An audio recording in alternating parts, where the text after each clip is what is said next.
case of 3D cadastre, the highest possible level of detail should be used. And that has been demonstrated just a few months ago by the Dutch cadastre.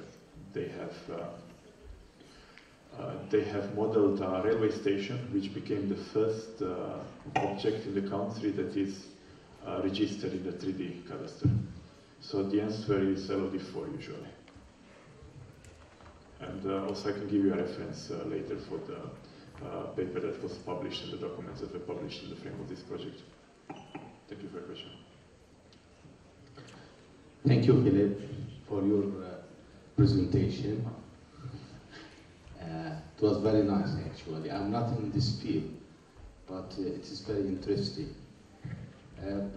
My question may be related to my colleague's question about realism. It is real because all the data sets are taken from real life. But I was asking myself, there was a slide and you are detailing a table inside a house. True? Yeah, one of your slides in the method. Yes, no. It was another one? Yes, one. Right. Aren't you over detailing? I mean, I'm afraid now that you are detailing me while I'm sitting in this room. Is this an over detail? That depends on what you use the data for. For example, if you want to use the data for indoor navigation, you have to have it indoors. If you want to use it for 3D cadastre as well, you need to have the knowledge of the interior of a building. So the answer depends on the application and the ultimate purpose of the data. Yes, it's too detailed for many applications, but it's just enough for a different set of applications, such as indoor navigation, disaster management, and 3D cadastre. Thank you. Thank you for your question. Thank you so much for your clear presentation. The question is, use the 3D city models.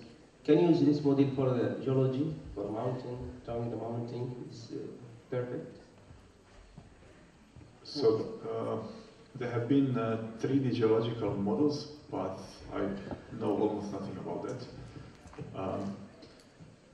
The only relation I can think of is land subsidence, where 3D city models can be used to predict subsidence of and damage to buildings caused by different layers of land beneath.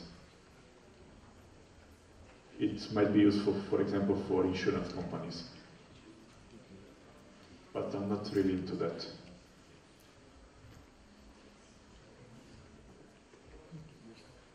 Does it answer your question? Okay, thank you so much, Philip, for the nice presentation that you had. I think this was really a good idea, comparing the quality and also the level of detail. But I think in order to be this comparison more efficient, we should also know some more information. For example, what about the data, whether to use the same sort of data with the same point density and so on, in order to generate the model. What about the algorithm? Which kind of algorithm you are using? For example, we have a data-driven, model-driven algorithm. So we know that. So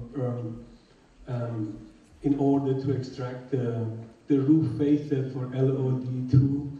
For data-driven, so we extract the faces and we intersect them, and this intersection of the faces are very, very much accurate. You know, I think in order to fairly compare, we need to have more information. And on the other hand, and you said that the LOD is irrelevant to the quality. I think even if we have more structure, that means we have more quality. I mean, even having this roof and this door and all individual structure, that means we have more quality. And the quality is a bit different than the accuracy, I'm sure. You know, the accuracy is, yeah, this is something else, and also this is relevant to the application. For example, if you have a point spacing 1 point per square meter, of course we should not expect to have a good LOD 2, but if we have 1 point per 5 square meter, 6 square meter, we could have good LOD 1. I mean, so this is, I mean, we need to have more information for fair comparison. I think this is what I think. What your opinion? You know, do you have? Can you give me a bit information regarding to the point spacing, which algorithm? This, so yeah, this is. I think this is clear. Thanks for your input. Yes, your comment is actually a good reflection of what I've been going through in the past years, because many of these topics are subjective, and people have different opinions about the same thing. And this is not something new. I mean, even in cartography 20 years ago, people didn't really know what scale is. If you think about scale, there are multiple meanings of what scale is. For us, in GIS, scale is the ratio of paper map and reality. But scale can also mean that this is a large-scale event. Scale can also mean, scale has also different meaning in a digital environment, because then you're not dealing with paper maps anymore. And level of detail, accuracy, quality are no different subjective topics in 3D. So going specifically to your discussion about quality and level of detail. Yes, I understand what you want to say, but let me just illustrate with this example. So the upper data set has dormers on roofs. It's a data set that has a finer level of detail, and you can say it has higher quality. But what if in reality this building doesn't have any dormer, and this has been a modeling error? So the level of detail is nice, it's fine, we have dormers, but in reality maybe the dormers don't exist. So for me this is then poor quality. Another example is maybe wrong type of roof. The automatic reconstruction algorithm might have reconstructed a nice, impressive detailed roof, but maybe in reality the point cloud was affected by vegetation, and in reality maybe we just have a flat roof. So I hope you kind of understand that we should put a clear boundary between the level of detail and quality. But at the same time, I admit it's not really easy to discuss about these things, because these are subjective topics and people have different opinions about the same thing. Then your second part of the question is about the algorithms that have been used. So I didn't use real-world data, exactly not to have to deal with these concepts. So all the data has been generated synthetically, so these buildings don't exist in reality. They have been parametrically generated with a procedural modeling engine.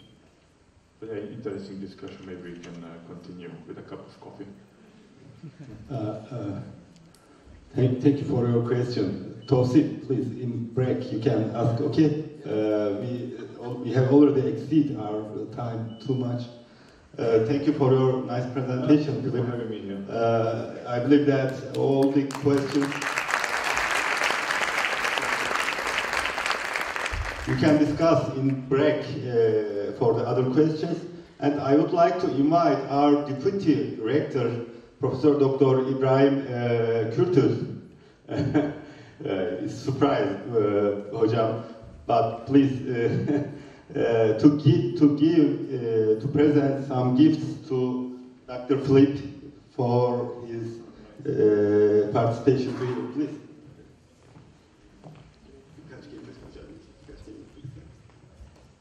Dear all, thank you very much for coming to our Congress. It was really a surprise for me to be here now.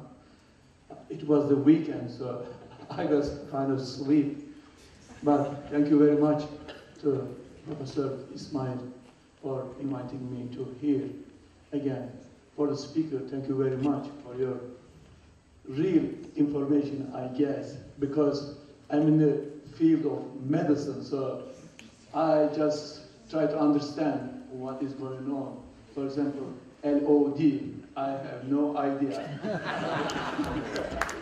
Now, I got a bit information, let's say. From now on, maybe I can get more information about that. Thank you very much again. Thank you very much for your all. This is some gift for our guest speaker from our university. Please.